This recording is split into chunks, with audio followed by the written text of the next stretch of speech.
مفتی صاحب، آپ نے جو سوال کیا ہے یہ میرے علم میں ہے کہ کافی پروگراموں میں آ چکا ہے۔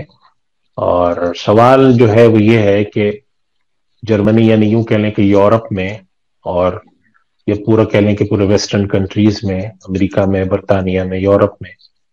ان سب جگہوں پہ مارگیج فائنانسنگ یا ہاؤسنگ فائنانسنگ کا ایک طریقہ کار رائج ہے۔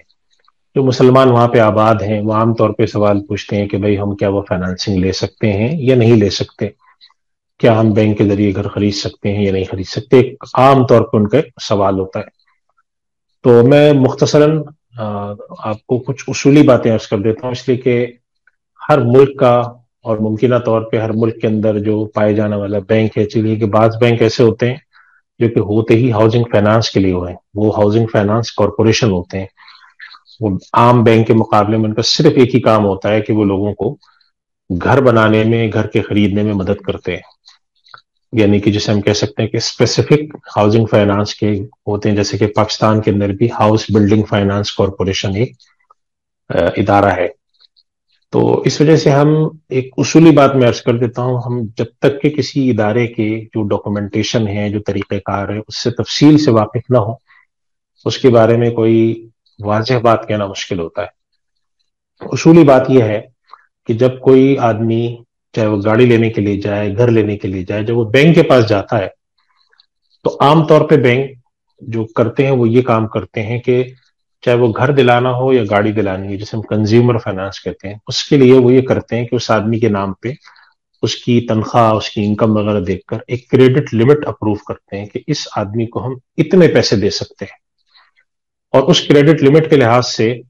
وہ ان کے لیے ایک قرضہ منظور کر دیتے ہیں، اور اس قرضے کو انہوں نے ایک خاص مدت میں ادا کرنا ہوتا ہے۔ اب اس قرضے کے ذریعے اگر وہ گاڑی کے لیے منظور ہوا ہے تو وہ گاڑی خرید سکتے ہیں، اگر وہ گھر کے لیے منظور ہوا ہے تو وہ گھر خرید سکتے ہیں۔ یہ ایک عام طریقہ رائج ہے۔ اس کے اندر جو پروفٹ ہوتا ہے یا انٹرسٹ ریٹ ہوتا ہے وہ کبھی فکس ہوتا ہے،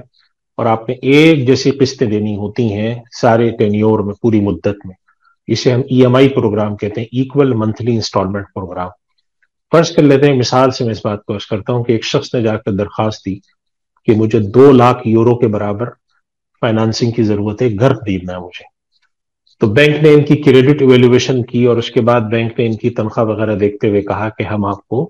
2 لاکھ یورو دے سکتے ہیں۔ اور اس کے بعد اگلا سوال بینک کا یہ ہوتا ہے کہ آپ کو کتنی مدت کے لیے چاہیے؟ تو فرض کریں کہ انہوں نے کہہ دیا کہ ہمیں 10 سال کے لیے چاہیے۔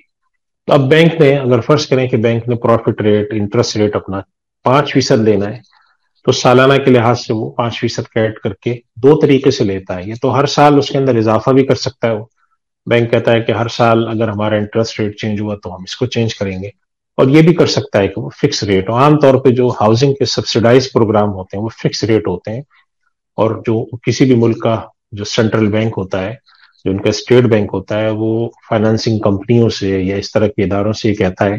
کہ آپ لوگوں سے انسٹالمنٹ فکس لیں گے، اگر کوئی کمی ریٹ میں ہوتی ہے، کوئی اضافہ ہوتا ہے، کمی ہوتی ہے،